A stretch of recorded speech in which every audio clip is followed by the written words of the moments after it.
پروردگار عالم کا فرمان ہے۔ اللہ تبارک و تعالیٰ فرماتا ہے اے محبوب یاد کیجیے وہ زمانہ، اے محبوب یاد کیجیے وہ زمانہ کہ جب حضرت ابراہیم خلیل اللہ علیہ السلام نے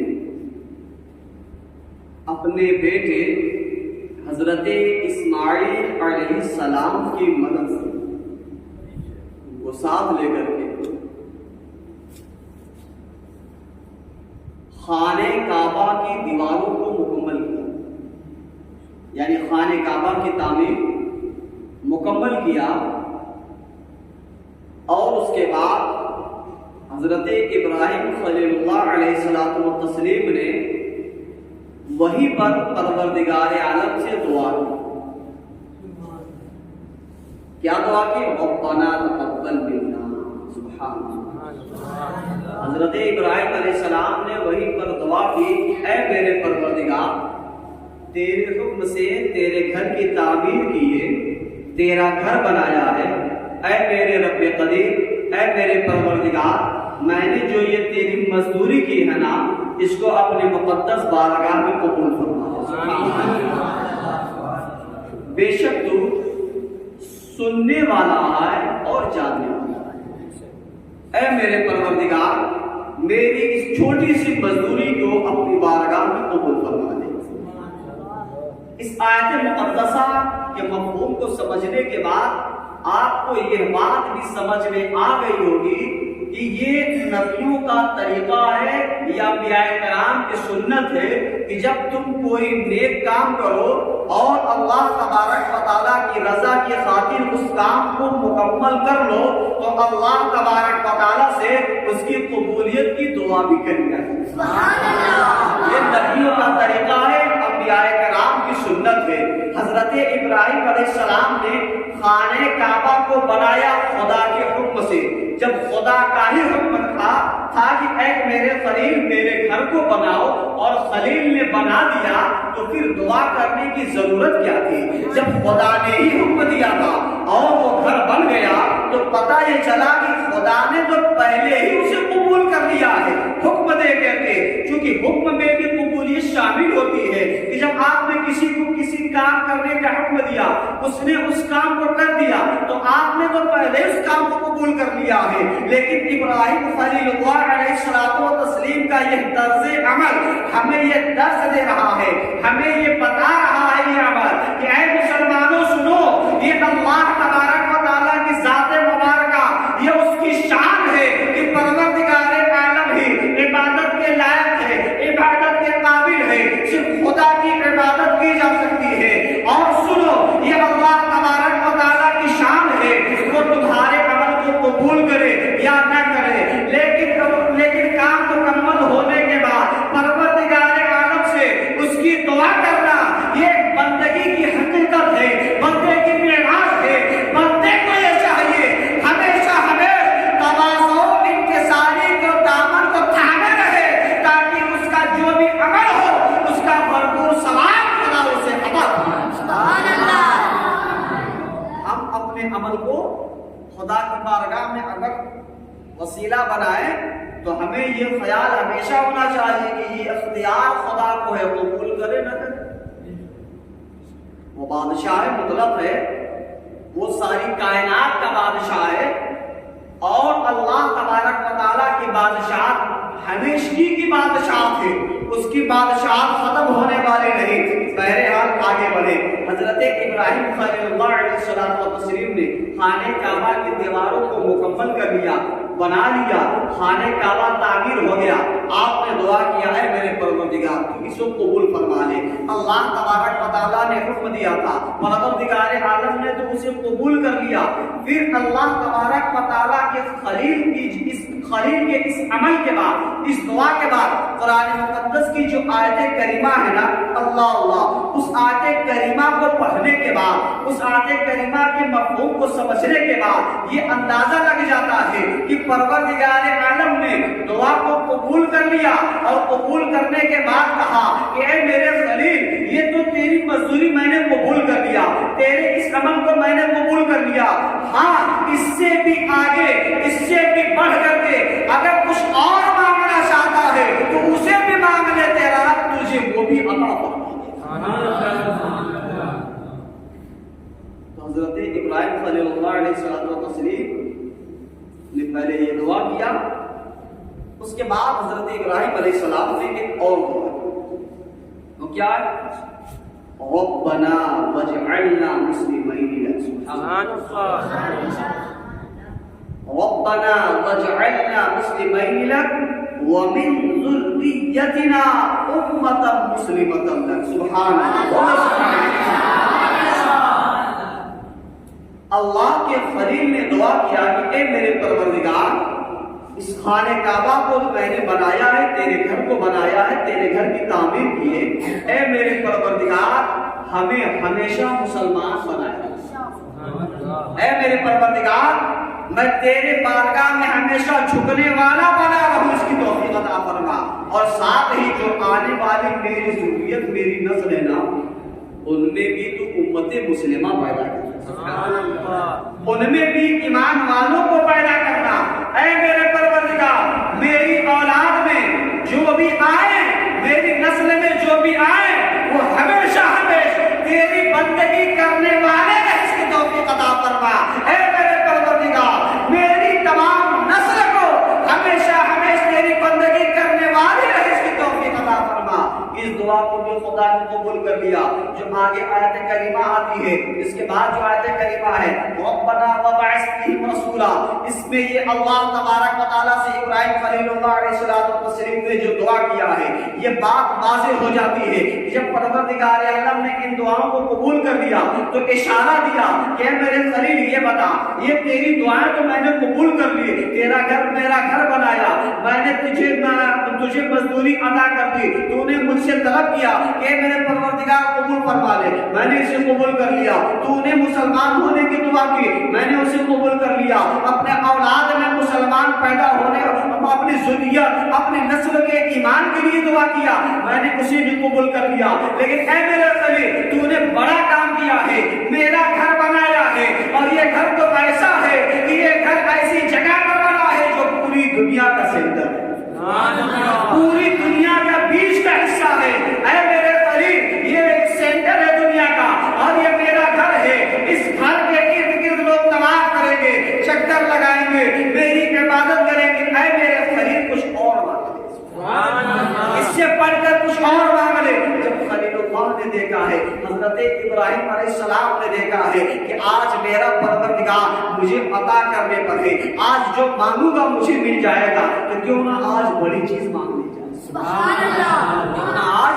بڑی چیز مانگ لی جائے، ایک ایسی چیز مانگ لی جائے کہ اس سے بڑھ کر کے کوئی دعا ہی نہ ہو، یعنی آج بہت ہی بڑی چیز مانگ لی جائے اپنے رب سے۔ کیا مانگا ہے ابراہیم علیہ السلام نے؟ ابراہیم علیہ السلام نے جب خدا کو دیکھا ہے کہ میرا رب جو ہے، میرے رب کی رحمتیں مجھ پر جو ہے بے پایا برس رہی ہے، اور میری رب کی رحمتیں مجھ پر عام ہو رہی ہے، اور خاص طور سے میرے اوپر پروردگار عالم مہربان ہے، تو اے میرے پروردگار ربنا وبعث فیہم رسولا، اے میرے پروردگار، اے میرے خدا، اے میرے رب، وہ میری ذریت، میری نسل، میری اولادیں جو اس دنیا میں آئیں گی، جنہیں تو مسلمان بنائے گا، جنہیں ایمان والا بنائے گا، اے میرے پروردگار میری یہی دعا ہے کہ اسی ذریت میں، اسی نسل میں اپنے پیارے نبی جناب محمد رسول اللہ صلی اللہ علیہ وسلم کی میلاد بھی فرما دے، تاکہ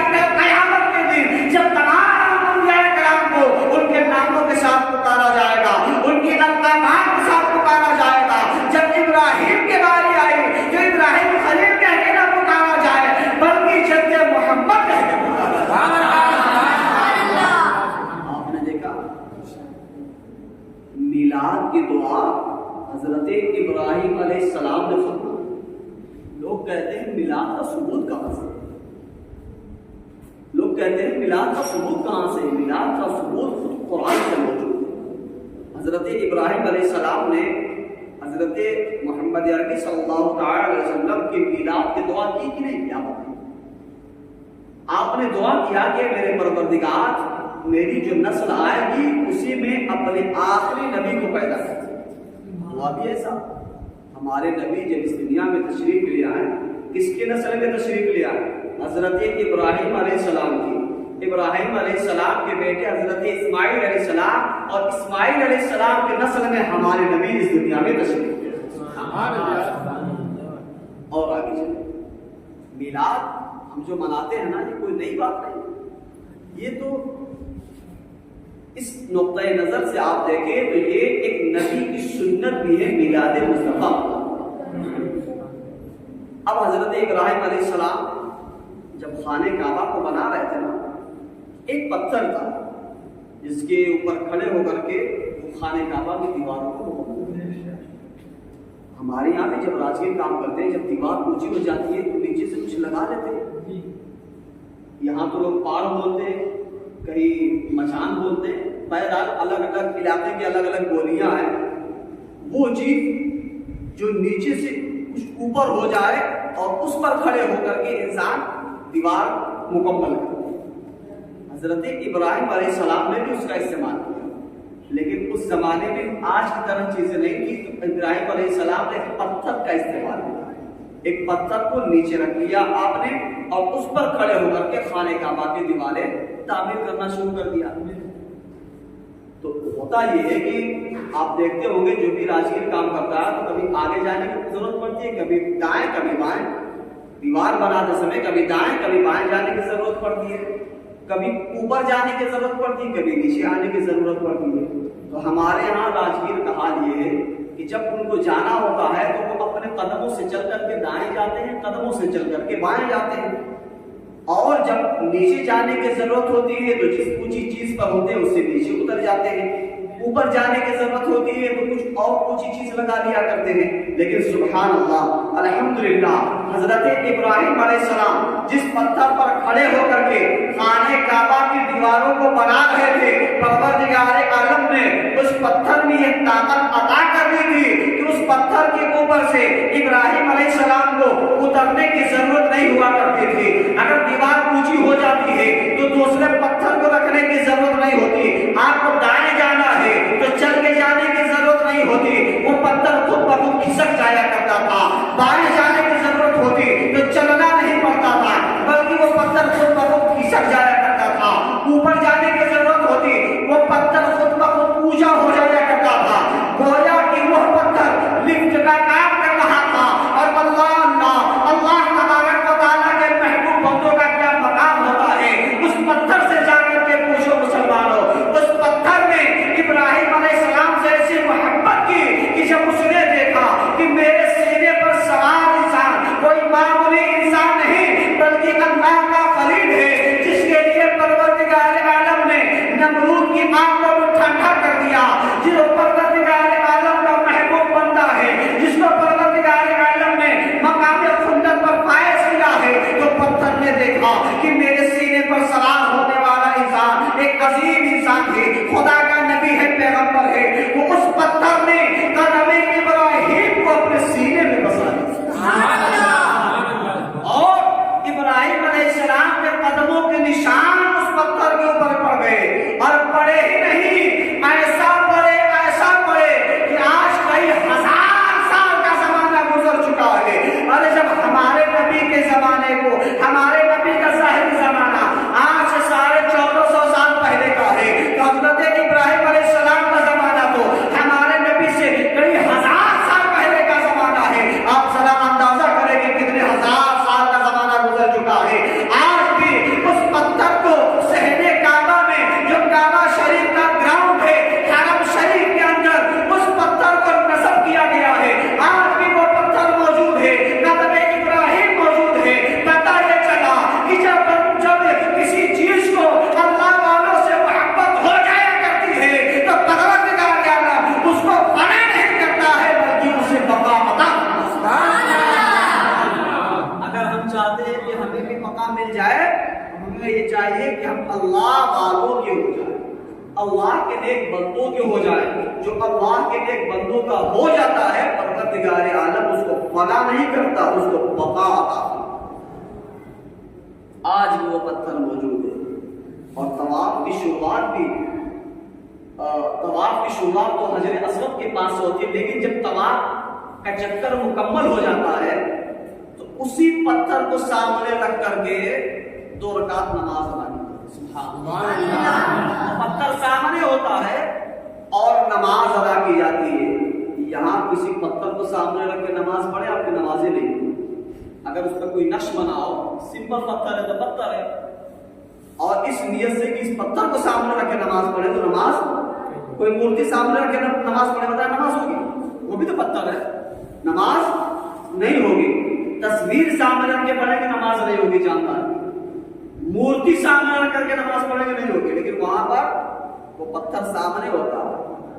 اور اس کو سامنے رکھ کر کے اسی کی سیدھ میں نماز ادا کرنی ہے۔ حضرت ابراہیم علیہ السلام جب خانہ کعبہ کو بنا لیے اور جب آپ نے دعا کیا، لوگ کہتے ہیں میلاد تو ثبوت کہاں سے؟ لوگ کہتے ہیں نا،